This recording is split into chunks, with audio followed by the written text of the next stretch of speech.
Now I'm gonna go through the model, through the steps, and then we're gonna kind of zoom into the middle step because it's the most challenging. And then we're gonna watch another scene where Bella uses this model to fix the relationship and rebuild trust. Okay?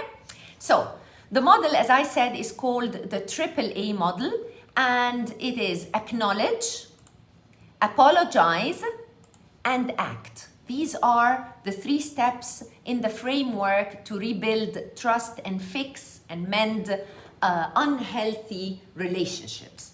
So what do you think is acknowledge? What would it entail? Any guesses here?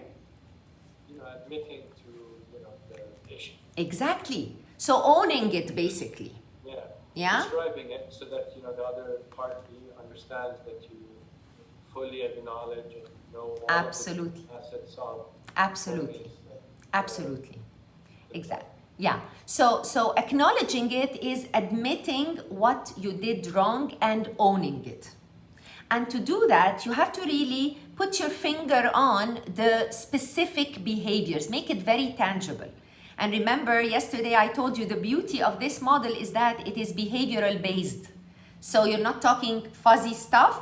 You're assessing the situation the same way we did yesterday and today earlier with the videos. You're diagnosing, assessing which elements are suffering, what did you breach, and admit those mistakes.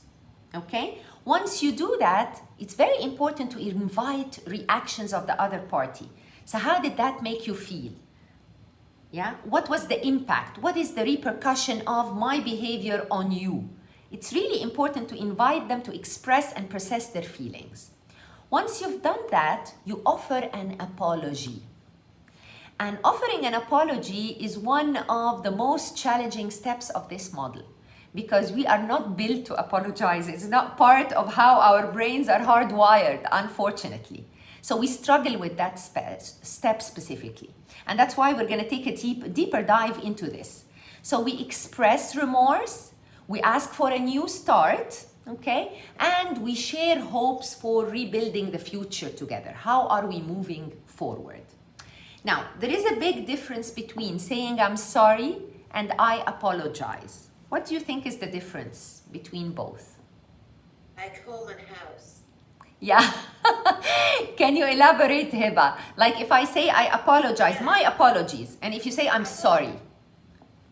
Usually when, like I have learned from a conversation where 2 people or more, they're like quarreling or they have something not working with each other, they feel that they have, so for example, you step in and tell them, guys, you have to do this and that for their, they are forced to say sorry. You can see. Yes.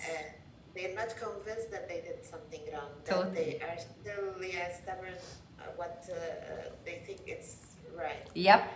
But apology to me, like it's a real admission of, I always used to say when there is a problem, it's a two-side thing. Totally. So both they have to understand that they have done something wrong or not suitable.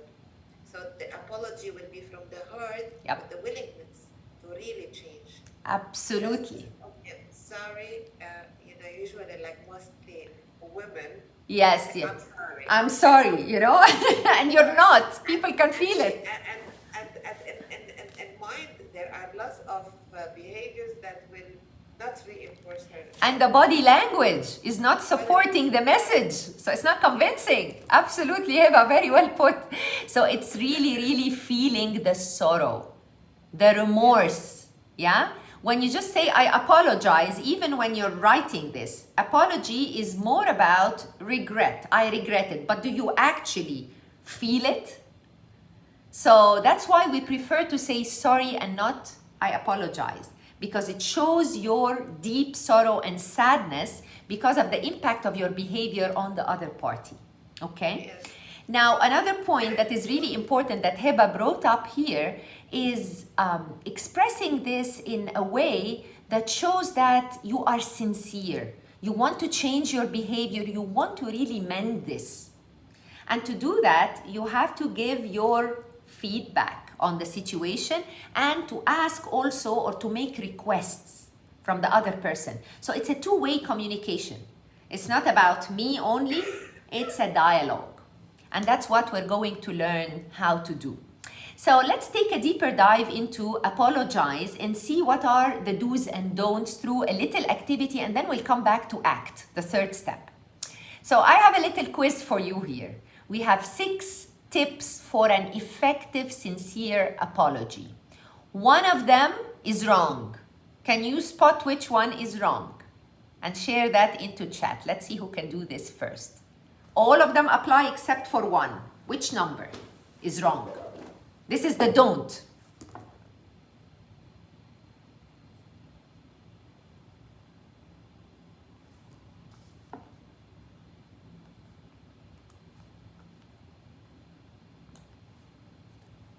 Yeah, a 5 or 6. Don't you? I can't see the number 6.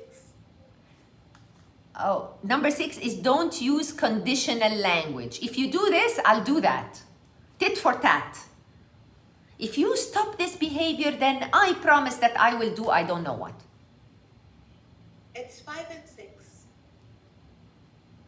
But mind you here, this is negative. This is how do you make an effective apology. So this says, number 6, don't use.